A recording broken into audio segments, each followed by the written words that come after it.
would you come in here a minute, please? What's going on in there anyway, Sapphire? What's all this? Oh, I was just trying on my formal. You know, tonight's the annual policeman's ball. Oh, yeah, that's right. The long arm of the law going to shake a leg tonight. You know, George, I certainly am sorry I have to wear this dress again this year. Well, what's the matter with it, honey? It look good. Why, George, it's old. It's out of style. Just look at the skirt, how short it is. They're wearing them almost down to their ankles. I wish to heaven you could afford to buy me a new one. Now, look, honey, you know that's the last thing in the world that I can afford to buy. You know the money I owes all over town. People are closing in on me and everything. Yes, I might as well forget about a new dress. If anybody needs a new outfit round here, it's me. Have you took a look at my tuxedo here lately? How green it is? Look like it made with chlorophyll. Forget the dress, George. Okay. And incidentally, I got a few things to do. And while I'm out, I'm going to stop by the lodge. Well, don't forget we have to leave at 8 o'clock. Don't worry, honey. I'll be home in time to dress. And I hope that they use a green spotlight tonight so I don't stand out.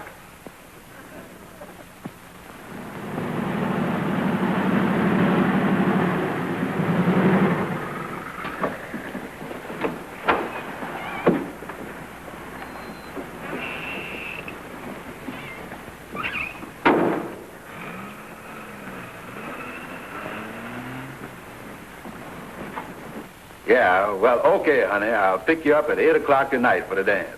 Bye. Hi, Andy. Oh, hi, Kingfish. All set for the policeman's ball tonight? It's going to be a big thing, Kingfish. They're going to have a 12-piece orchestra this year. So what? With all them flat feet clomping around out there, who's going to hear it? What's the matter, Kingfish? You seem kind of down. Well, the same thing, Andy. Money. Sapphire, she been bothering me about a new dress. All the storekeepers is after me for money. I tell you, son, I got my back to the wall. Oh, yes, huh? Hey, Andy, you wouldn't want to buy my car, would you? $400? No, Kingfish, I don't need no car. Especially yours with that crazy maroon color and that big white stripe all around it. Well, I got to be running along, Kingfish. You going home? No, not at the moment, Andy. I a little tuck it out. I think I'll get me a little rest here. Okay, well, see you later. Well, so long, Andy.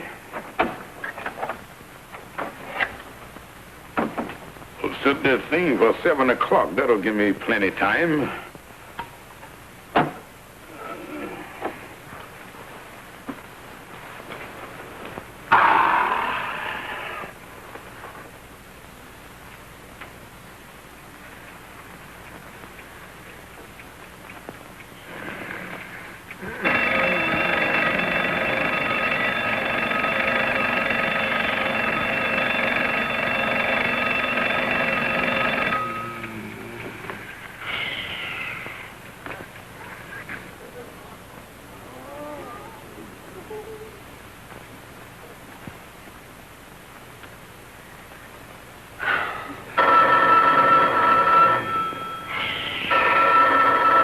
Are you sure there's no answer, operator?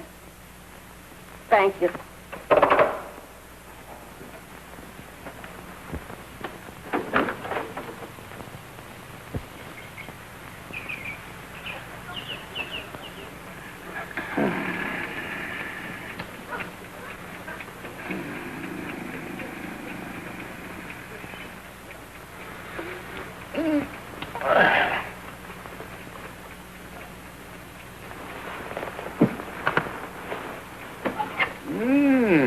$5:30. Well, I feel a whole lot better after my little nap. Guess I'll get on home and get dressed for the party.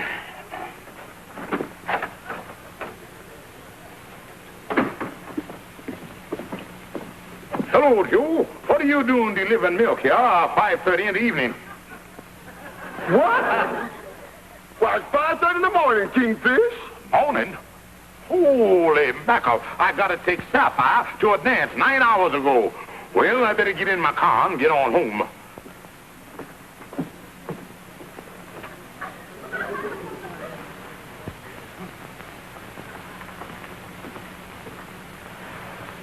Well, of all things. What's the matter, Kingfish? I wish I knowed. Last night, I left my car right here in front of the lodge hole. Now it's over across the street. That's a mysterious thing. Well, maybe somebody used it. Well, guess I'll get on home.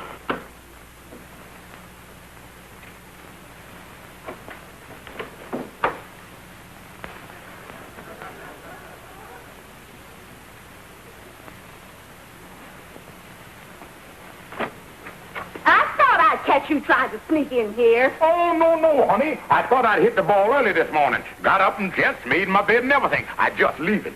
Where have you been all night? Look, honey, you wouldn't believe me if I told you. I will believe you, George. Honey, I tell you, you won't believe me. I will believe you. Well, then, I dozed off at the lodge hall, and I never woke up until just now. I don't believe you. Honey, it's the truth. It was one of the deepest dozes I've done ever had. That's one of the most ridiculous excuses I've ever heard. Look, honey, you got to believe me. We'll talk about this later. But just a second, honey. Did you by any chance come over to the lodge hall last night and use my car to go to the dance? Huh. I wouldn't go near that old wreck. Are you coming to bed? No, honey, I don't think I'm going to need any more sleep again for 2 or 3 hours.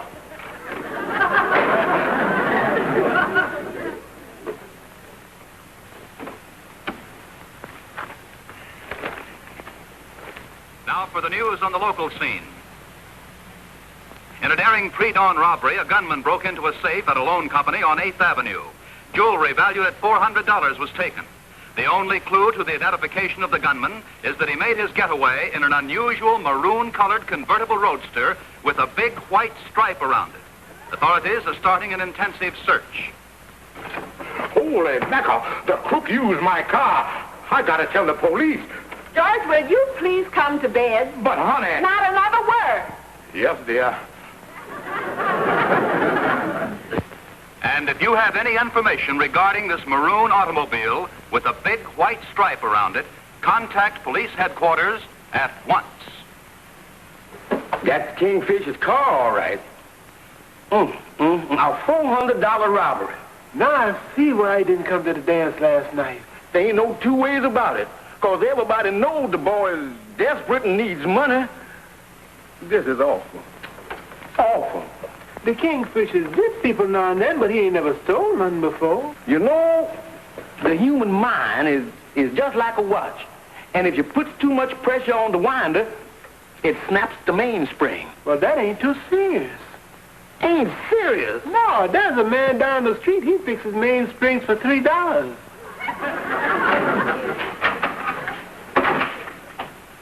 Hi, fellas. I can't understand how he can be so relaxed after staying up all night blowing the hinges off a safe. Operator, connect me with the police department. Kingfish, why did you do it? Do what, Calhoun? Listen, don't ask me what you done did after you done it. Oh, I would like to speak to the sergeant, please. Thank you. It's all on the radio. They even done identified your car. Oh, I know that. That's the reason I'm calling the police about it. The police? Kingfish, do you realize they can clink you up for 20 years for this? Calhoun, you mean they think I pulled the robbery? Why did you do it? Sergeant, on that car you are talking about. Well, I just want to let you know that I is an anonymous person that don't know nothing about it. Calhoun, I didn't have nothing to do with that robbery. Well, you wasn't at the dance, and everybody noticed that.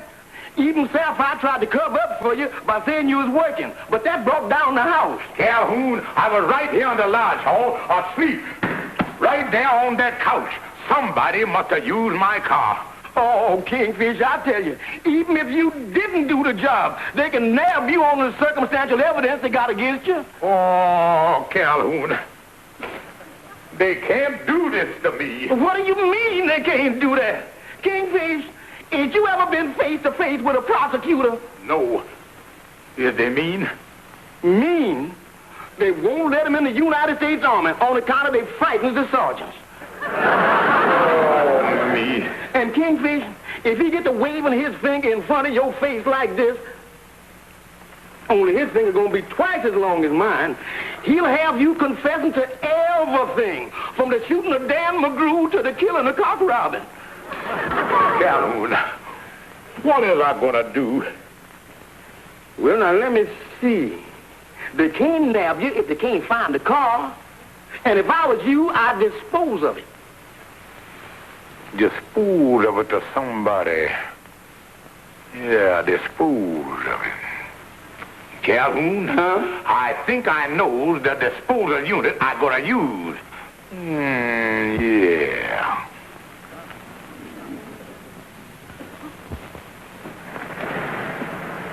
Hi, Andy. Now, come here, son. There's something I want to show you here. Wait a minute, Kingfish.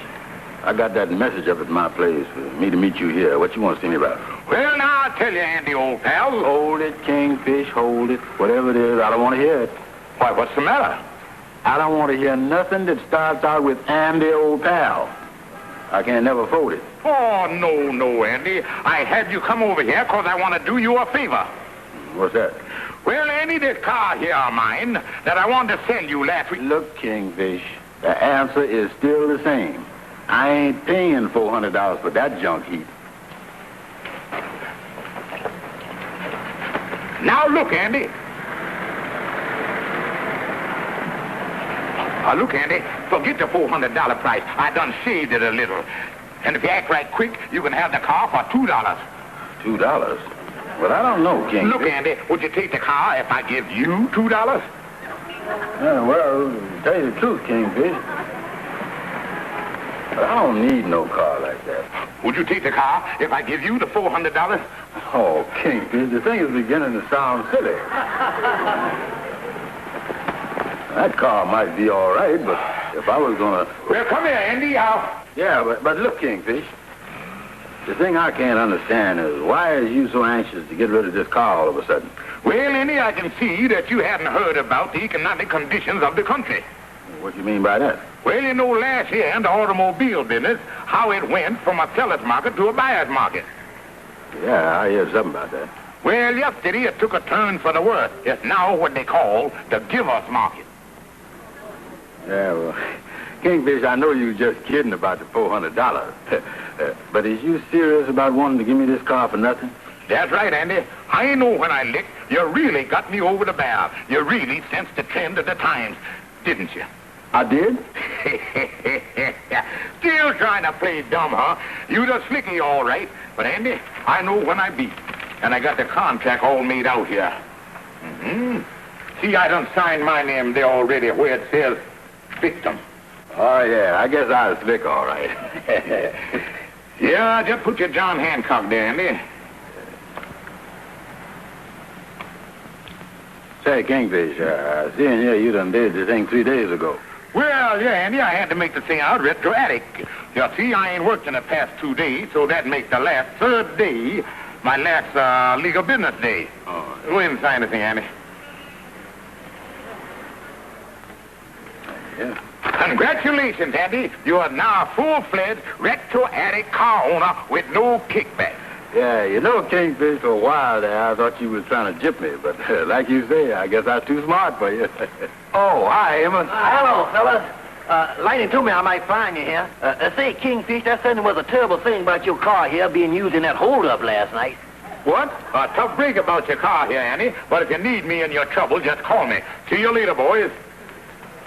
Now, wait a minute here, Andy. Take it easy. Start talking, Kingfish. Now, wait a minute, fellas. What's going on here? I don't know, Amos. I just signed a radioactive contract for the car here. John Hamhock on it and everything. Jumping the car on Andy ain't gonna get you off the hook. Because you owned the car when the robbery was done.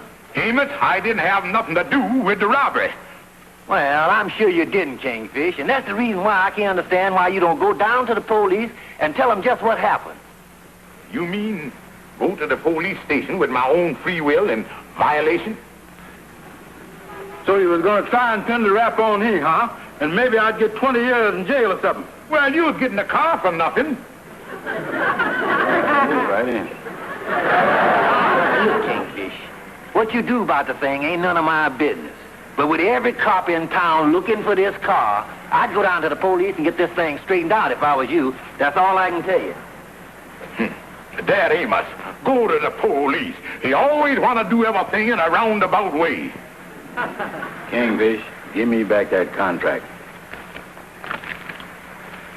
Andy, what is I going to do? It ain't gonna take the police long to find a maroon car like this with that big stripe around it. Because yours is the only one in town. Oh, if it only wasn't. But look, Andy, I think you give me an idea there.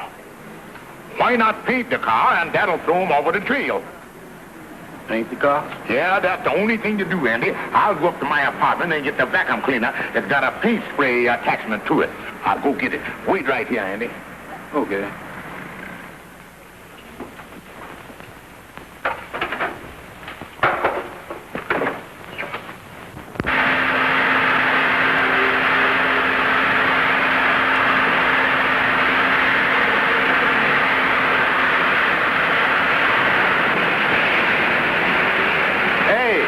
Better take another look.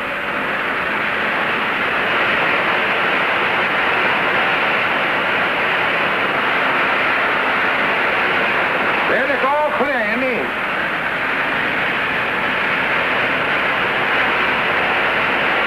Well, they're all through, Andy. Yeah, me too.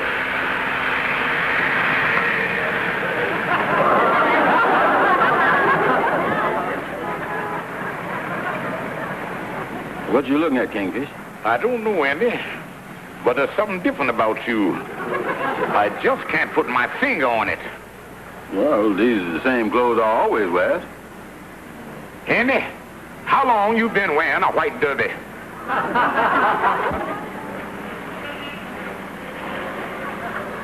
Well, the first chance I get, I'll spray it brown for you. Come on, let's get this stuff out of the way.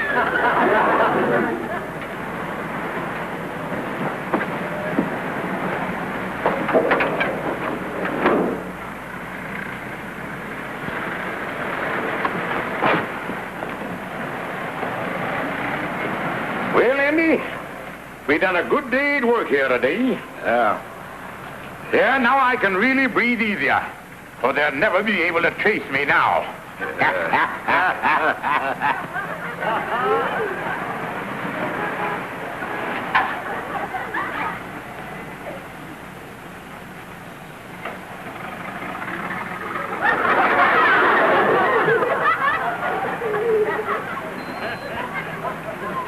Well, how do you do there?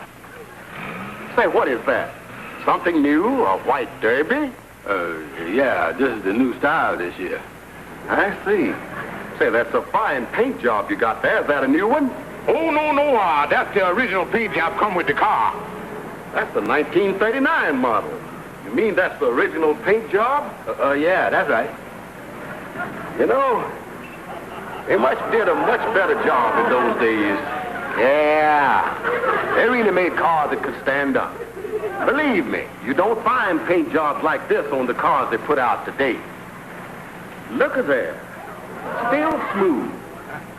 Just as if it was done yesterday.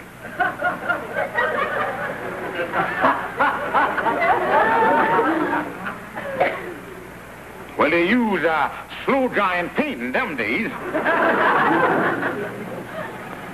Maroon.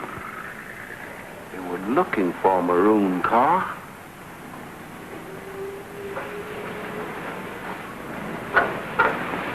With a big white stripe. I think I'll take you boys down to the station house. You can't do this to me. I'm innocent. You can't put me in jail. I'm innocent, I tell you. I is innocent. I innocent, I tell you. I didn't do it. I innocent. Mr. Stevens, we're here to determine the true facts in this case. So will you please keep quiet so we can continue? Yes, sir. Mr. Brown, one of the things I can't understand at this point is how you happen to get involved in all this, with the car and everything. Well, Your Honor, I just wanted to help the Kingfish here. You mean in connection with the robbery? No, Your Honor. He pulled the robbery by himself. I don't know nothing about the robbery. That's all for now, Mr. Brown. Yes, sir. Mr. Stevens, According to the arresting officer's report, you claim you were asleep in the lodge hall during the time of the robbery. That's right, Your Honor. Oh, Mrs. Stevens. Yes, Your Honor. Now, Mrs. Stevens, you say that you went to the dance without your husband? That's right, Your Honor. And I telephoned the lodge hall several times during the evening, but I didn't get any answer. Your Honor, I object. Our wife can't testify against her husband. Shut up. Yes, ma'am. On the other hand, Your Honor, Mr. Stevens is quite a sound sleeper, and he could have slept through the telephone ringing. Your Honor, as Mr. Stevens' wife, I, of all people, know that he is not perfect, and I certainly can't excuse his actions in this case, but I can assure you that he is not a thief. Thank you, Mrs. Stevens. Well, there seems to be an additional fact here that might have some bearing on this case. It is commonly known, Stevens, that you have been very desperate for money in recent weeks. Well, I admit I've been a little strapped. Just what is your business, Mr. Stevens? Well, you might say I is a financial manipulator. A financial manipulator? Excuse me, Your Honor, but he's telling the truth. He's been nipping my finances for years. You step up, please, Mr. Jones. Yes, sir, Your Honor. Amos, we've all known you around town for a long time, and you're one of our prized citizens. What do you know about all this? Well, Your Honor, the Kingfish here has been a friend of mine for a long time. And, well, we all know that he promotes a few little deals now and then. Your Honor, I object. That's irrelevant and different kind of jibbing. But what I started out to say is, Your Honor, that the Kingfish would never pull a robbery or nothing like that. I'd stake my life on that. Thank you, Amos. Yes, sir. Well, I'm inclined to agree with Amos. After listening to all the facts in this case, I really don't think you're the criminal type. And I feel that this is all an unfortunate misunderstanding, which... Wait a minute, Your Honor. Wait a minute. Hold everything. Just a minute, Your Honor. Your Honor, with the permission of the court, I, Algonquin J. Calhoun, would like to throw a bombshell in this case here. I intend to prove to the satisfaction of everybody that Mr. Stevens here was not in the lodge hall asleep during the robbery, but was with me in my room playing gin rummy till 5 o'clock in the morning. Mr. Stevens doesn't seem to recall that. Mr. Calhoun, do you know the meaning of the word perjury? Perjury? Do you know that you can go to the penitentiary for deliberately lying to protect a friend? Tim? And do you realize that giving false testimony is a criminal offense? What have you to say about that? Your Honor, how would I go about turning state's evidence? Down, Mr. Calhoun. Yes, sir. Stevens, I think in view of this conflicting testimony here, instead of dismissing this case, we're going to have to go into it a little deeper. Now, wait a minute, Your Honor. I don't know nothing about his testimony. Excuse me, Your Honor. Yes, Johnson. May I speak to you a moment? It's very important. Certainly.